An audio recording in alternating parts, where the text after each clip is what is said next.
Bonsoir à tous les amis, j'espère que vous allez bien, bonne année. Voilà, première vidéo, premier pronostic de l'année. On va revenir avec les pronostics catch pour Wrestle Kingdom et Wrestle Dynasty. Voilà deux shows qui auront lieu du côté de New Japan. Voilà, et le Wrestle Dynasty qui aura le lendemain, toujours au Tokyo Dome.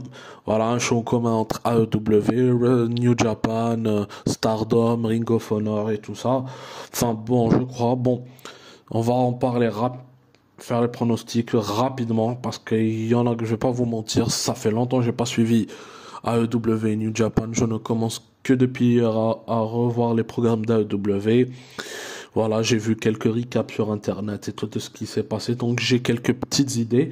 Mais bon, on va aller vite fait parce que je n'ai pas le contexte de certaines rivalités. Donc, on va aller directement, on va commencer par Wrestle Kingdom et ensuite on va à Wrestle Dynasty. Bon, ne tardons pas trop, commençons. Et on va commencer par le Fatal 4-Way Tag Team Ladder Match pour les championnats par équipe junior poids lourd IWGP avec les champions Kushida et Kevin Knight, Robbie Eagle et Kose Fujita qui représentent TMDK, TJP et Francesco Akira qui représentent United Empire et Clark Connors et Drilla Moloney qui représentent le Bullet Club War Dogs. Donc, si je devais aller vite, je pronostiquerais une victoire de Clark Connors et Drilla Moloney. Ce serait bien qu'il récupère les titres et qu'il donne au Bullet Club une nouvelle dimension. Voilà, match simple pour le championnat féminin IWGP entre la championne Mayu Iwatani et AZM. Voilà, deux catcheuses que je ne connais pas, mais je pronostique une victoire de la championne. Fatal 4-Way match pour le championnat du monde télévisé de la New Japan avec le champion Ren Narita, El Fantasmo, Ryohei Oiwa et Jeff Cobb. Voilà, donc je pronostiquerai et je souhaite une victoire d'El Fantasmo parce que franchement, il le mérite et ça serait bien de lui donner un titre secondaire pour pourquoi pas plus tard dans l'année aller chercher le titre suprême de la compagnie. Match simple entre Hiroshi Tanahashi et Ebiru. Voilà, ce sera un match genre pour le dernier tour de voilà pour le dernier run de Hiroshi Tanahashi dans le catch et tout. Donc voilà, j'espère une victoire d'Hiroshi Tanahashi pour communier avec la foule et puis c'est tout. Et voilà, espérons ça sera un petit peu voilà parce que pour ceux qui ne savent pas, Hiroshi Tanahashi c'est le John Cena japonais et donc comme John Cena qui va faire cette année son dernier run à la WWE, un dernier run pour Hiroshi Tanahashi avec une victoire en communion avec la foule serait pas mal. Match pour le championnat Never Openweight entre le champion Shingo Takagi et de l'autre côté le champion international de AEW Konosuke Takeshita. Voilà, Konosuke Takeshita qui est un super heel en plus qui avec Don Callis qui a un rôle détestable, ça marche très bien. Je veux pronostiquer une victoire de Konosuke Takeshita pour aller affronter demain Tomohiro Ishii à Wrestle Dynasty. Match pour le titre poids lourd junior de IWGP entre le champion Douki et son challenger El Desperado. Victoire d'El Desperado, si c'est possible, ça serait pas mal.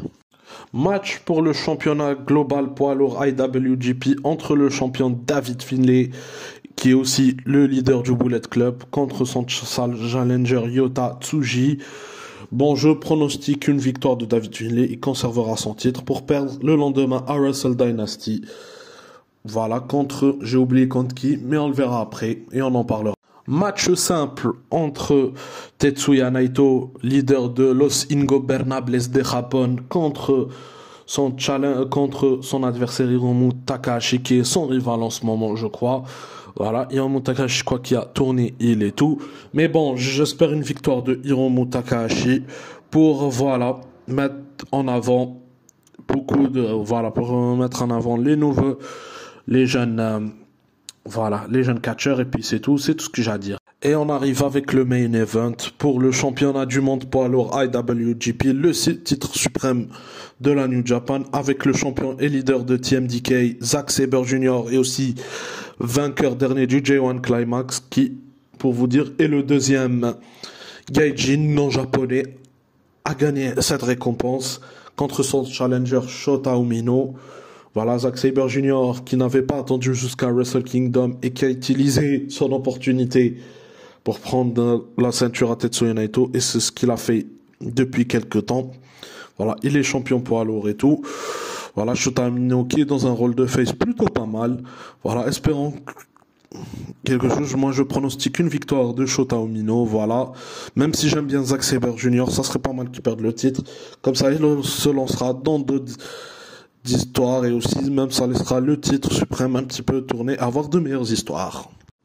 Maintenant, on a terminé avec Wrestle Kingdom. On va passer à Wrestle Dynasty, en commençant par un match de kick-off pour le titre International Women's Cup. Ouais, ce sera le nouveau titre instauré, voilà, pour ce Wrestle Dynasty.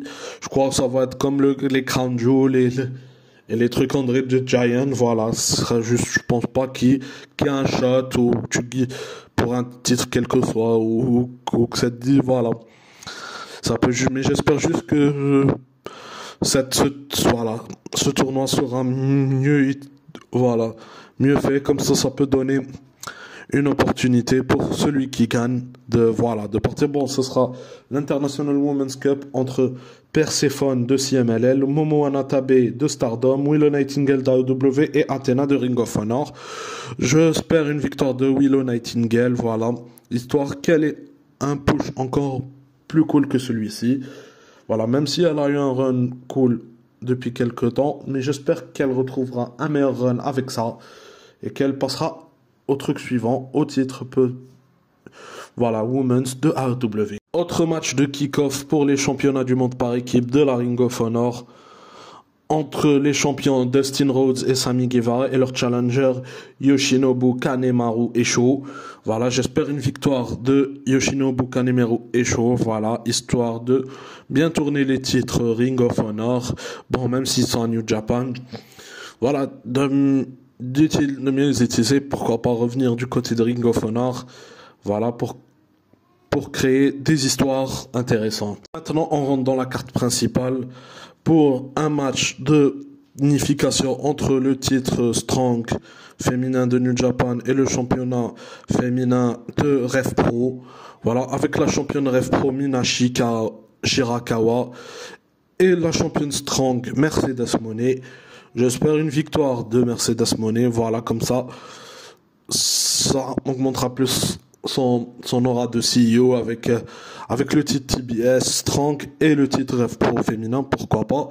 Voilà, pour montrer que c'est la boss et que voilà, elle domine dans presque toutes les compagnies de catch. Ça serait pas mal. Championnat par équipe IWGP laissé vacant, mais qui ensuite été mis dans un tournoi entre les Young Bucks et Great Khan et un partenaire mystère, parce qu'il devait avoir un arrêt même qui est son partenaire de United Empire, mais bon, je crois qu'il s'est blessé, je sais pas ce qui lui est arrivé, mais en tout cas, pas là. Donc Great Khan qui a partenaire mystère, on le saura qui c'est, on peut spéculer sur, dites-moi vous, qui vous pensez que ça peut être qui le partenaire mystère de Great Khan.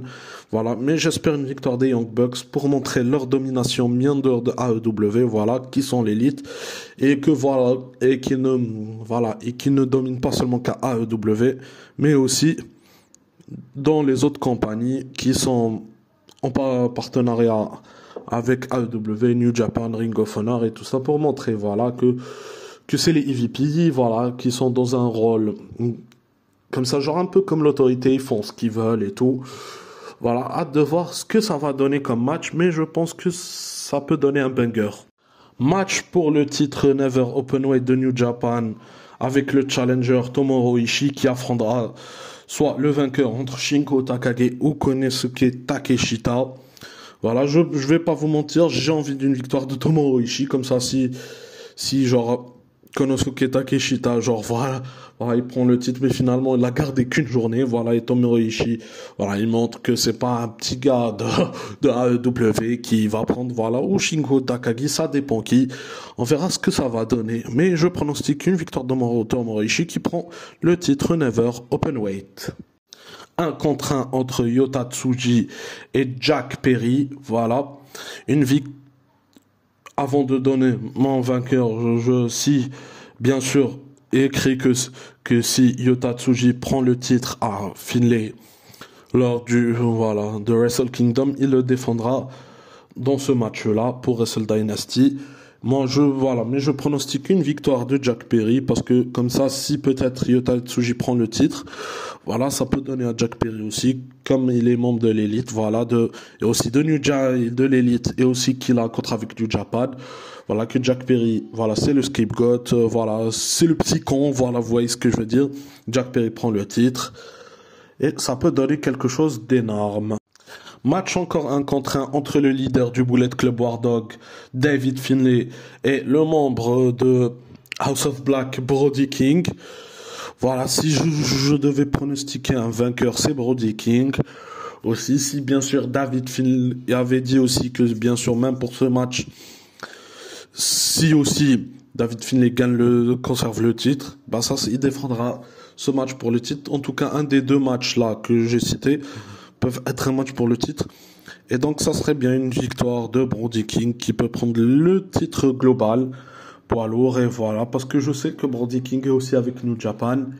Et donc, je prononcerai une victoire de Brody King, ça peut donner quelque chose, et laisser David Finlay aussi filer vers d'autres histoires. Match 1 contre 1 entre Shota Umino et le membre de Death Riders, Claudio Castagnoli. Voilà, un match aussi qui dit que si le titre poids lourd est gagné par Umino, il peut être défendu, bien sûr, voilà. Bon, si bien sûr, si c'est Zack Sabre, je vais être très très clair. Je vais vous dire une chose. Je pronostique une victoire de Shota Umino s'il gagne le titre. Voilà. Et je prononce, bien sûr, mais si Claudio Castagnoli, enfin plutôt Zack Sabre Jr. conserve son titre, ce sera Claudio Castagnoli qui gagne. Mais si je devais faire un vainqueur, je choisirais Claudio Castagnoli. Voilà. Un autre match simple entre Zack Sabre Jr. et Ricochet, et qui aussi comme l'autre, si Zack Sabre, voilà, gagne, conserve son titre et défendra son titre contre Ricochet, voilà. Voilà, c'est comme pour le titre global, là aussi pour le titre mondial aussi, voilà, l'un des deux vainqueurs défendra son titre le lendemain à Wrestle Dynasty, mais bien sûr, si je devais pronostiquer un match, ça serait simple, c'est Zack Sabre Jr. Je ne vois pas d'autre qui peut gagner. Et en même temps, avec Ricochet, son histoire de Swerve Strickland et qui veut rejoindre le Hurt Syndicate, ça peut donner quelque chose d'énorme. Voilà, hâte de voir ce que ce match va donner, mais une victoire de Zack Sabre Jr., voilà ce que je pronostique. Et le main event est le match que j'attends le plus ce week-end entre Kenny Omega et Gabe Kidd, un des membres aussi du Bullet Club. Un match vraiment qui, je sens, ça va être un banger. Il peut prendre les 5 étoiles de Dave Metzler. Ça peut être vraiment cool. Vraiment, donc, un match que j'attends bien en plus. Avec le retour de Kenny Omega qui avait sa maladie là. J'ai oublié ce que c'est. Voilà. Il pouvait pas combattre pendant des mois. Voilà. Mais si je devais prononcer une victoire, c'est Gabe Kidd. Pour moi, Gabe Kidd doit gagner. Voilà. Pour un petit peu montrer, voilà, qu'il est ce heel dominant, un peu à la Brock Lesnar, voilà, et donner quelque chose d'énorme, voilà, ce match j'attends beaucoup, donc une victoire de Gabe Kidd, je dirais. Bon, les amis, j'espère que cette vidéo n'a pas été trop longue pour vous. Bon, j'aimerais juste dire pour ceux qui veulent le voir, bon, il faut avoir l'application Trailer TV, mais grâce avec un abonnement au AEW+, vous pouvez avoir une réduction pour New Japan et aussi même un truc combiné avec avec Wrestle Kingdom et Wrestle Dynasty et tout. Mais sinon, pour autre chose, faut s'abonner au New Japan World. Voilà et tout. Ben, ça sera pas sur Max malheureusement. Voilà. Moi, je vous dis bon, les amis, passez une passez une bonne soirée. Voilà. Et franchement, si les deux événements étaient, je ferai un débrief sur ma chaîne principale. Oui, abonnez-vous à ma chaîne principale parce que je vais sortir un maximum de vidéos ce soir-là. Donc, vraiment, abonnez-vous. Ça va marcher. Vraiment, je sais que ça fait à chaque fois, je dis que je vais sortir des vidéos, mais je ne sors pas. Mais cette fois-ci, vraiment, je vais m'y tenir. Vraiment, je vais essayer d'être vraiment productif sur la chaîne principale et pas rester que sur la chaîne secondaire. Et voilà, en 2025, je vais essayer de faire le plus vite possible. Bon, moi, je vous dis, passez une bonne soirée, profitez de la vie et ciao.